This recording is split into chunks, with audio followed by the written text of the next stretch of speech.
I'd like to welcome you to the 2020 Homeless to Hopeful event. So glad you could join us virtually tonight. I'm going to tell you a story. The book that's in your box is The Little House by Virginia Burton, and it is one of my all-time favorite stories when I was growing up. I chose this book because The Little House is always filled with love, compassion, and laughter, which is exactly the emergency shelter of Northern Kentucky. No matter where we are, I hope that we're always the house filled with love, laughter, and compassion. The Little House by Virginia Lee Burton. Once upon a time, there was a little house way out in the country. She was a pretty little house, and she was strong and well built. The man who built her so well said, "This little house shall never be sold for gold or silver, and she will live to see our great-great-grandchildren's great-great-grandchildren living in her." The little house was very happy as she sat on the hill and watched the countryside around her. She watched the sun rise in the morning, and she watched the sun set in the evening. Day followed day, each one a little different from the one before, but the little house stayed just the same. In the nights, she watched the moon grow from a thin new moon to a full moon, then back again to a thin old moon. And when there was no moon, she watched the stars. Way off in the distance, she could see the lights of the city. The little house was curious about the city and wondered what it would be like to live there. Time passed quickly for the little house as she watched the countryside slowly change with the seasons. In the spring, when the days grew longer and the sun warmer, she waited for the first robin to return from the south. She watched the grass turn green. She watched the buds on the trees swell and the apple trees burst into blossom. She watched the children playing in the brook.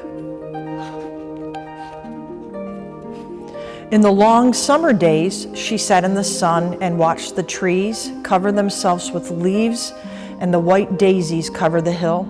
She watched the gardens grow, and she watched the apples turn red and ripen. She watched the children swimming in the pool. In the fall, when the days grew shorter and the nights grew colder, she watched the first frost turn the leaves to bright yellow and orange and red. She watched the harvest gathered and the apples picked. She watched the children going back to school. In the winter, when the nights were long and the days short and the countryside covered with snow, she watched the children coasting and skating. Year followed year. The apple trees grew old and new ones were planted. The children grew up and went to the city, and now at night the lights of the city seemed brighter and closer. One day the little house was surprised to see a horseless carriage coming down the winding country road. Pretty soon there were more of them on the road and fewer carriages pulled by horses. Pretty soon along came the surveyors and surveyed a line in front of the little house. Pretty soon along came a steam shovel and dug a road through the hill covered with daisies. Then some trucks came and dumped big stones on the road, then some trucks with little stones, then some trucks with tar and sand, and finally a steamroller came. It rolled it all smooth, and the road was done. Now the little house watched the trucks and automobiles going back and forth to the city. Gasoline stations, roadside stands, and small houses followed the new road. Everyone and everything moved much faster now than before. The roads were made and the countryside was divided into lots. More houses and bigger houses, apartment houses and tenement houses, schools, stores, and garages spread over the land and crowded around the little house. No one wanted to live in her and take care of her anymore. She couldn't be sold for gold or silver, so she just stayed there and watched. Now it was not so quiet and peaceful at night. Now the lights of the city were bright and very close, and the street lights shone all night. This must be living in the city, thought the little house, and didn't know whether she liked it or not. She missed the field of daisies and the apple trees dancing in the moonlight. Pretty soon there were trolley cars going back and forth in front of the little house. They went back and forth all day and part of the night. Everyone seemed to be very busy, and everyone seemed to be in a hurry. Pretty soon there was an elevated train going back and forth above the little house. The air was filled with dust and smoke, and the noise was so loud that it shook the little house. Now she couldn't tell when spring came, or summer, or fall, or winter. It all seemed about the same. Pretty soon there was a subway going back and forth underneath the little house. She couldn't see it, but she could feel and hear it. People were moving faster and faster.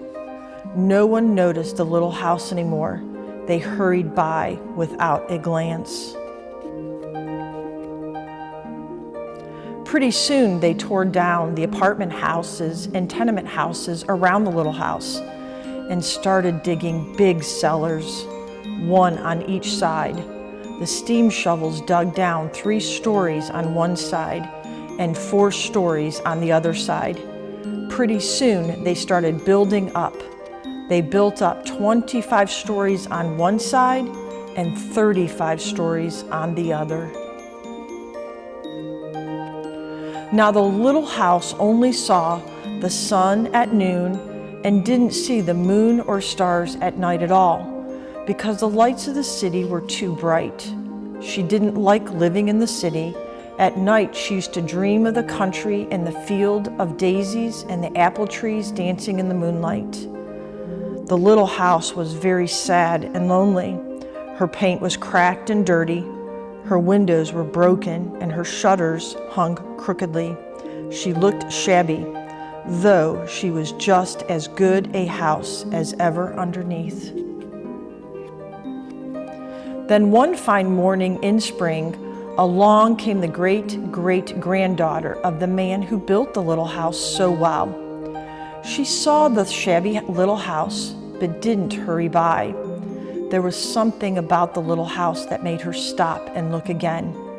She said to her husband, "That little house looks just like the little house my grandmother lived in when she was a little girl, only that little house was way out in the country, on a hill, covered with daisies and apple trees growing around." They found out it was the very same house, so they went to the movers to see if the little house could be moved. The movers looked the little house all over and said, "Sure, this house is as good as ever. She's built so well, we could move her anywhere." So they jacked up the little house and put her on wheels.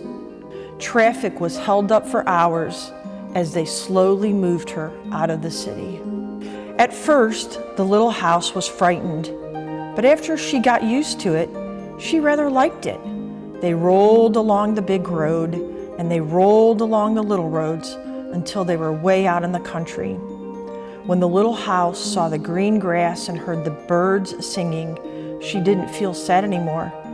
They went along and along, but they couldn't seem to find just the right place. They tried the little house here, and they tried her there.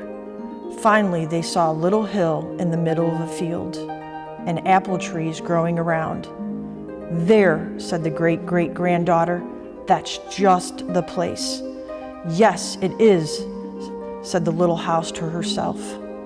A cellar was dug on top of the hill, and slowly they moved the house from the road to the hill. The windows and shutters were fixed, and once again they painted her a lovely shade of pink. As the little house settled down on her new foundation, she smiled happily. Once again, she could watch the sun and moon and stars. Once again, she could watch spring and summer and fall and winter come and go.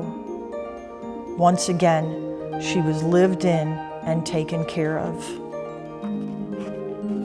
Never again would she be curious about the city. Never again would she want to live there. The stars twinkled above her. A new moon was coming up. It was spring, and all was quiet and peaceful in the country. I hope you enjoyed the story of the little house as much as I did growing up, and I hope you'll enjoy it for years to come. I want to thank you for your support again, and as we make our journey across the city for our forever home, filled with love, laughter, and compassion, always. Thank you.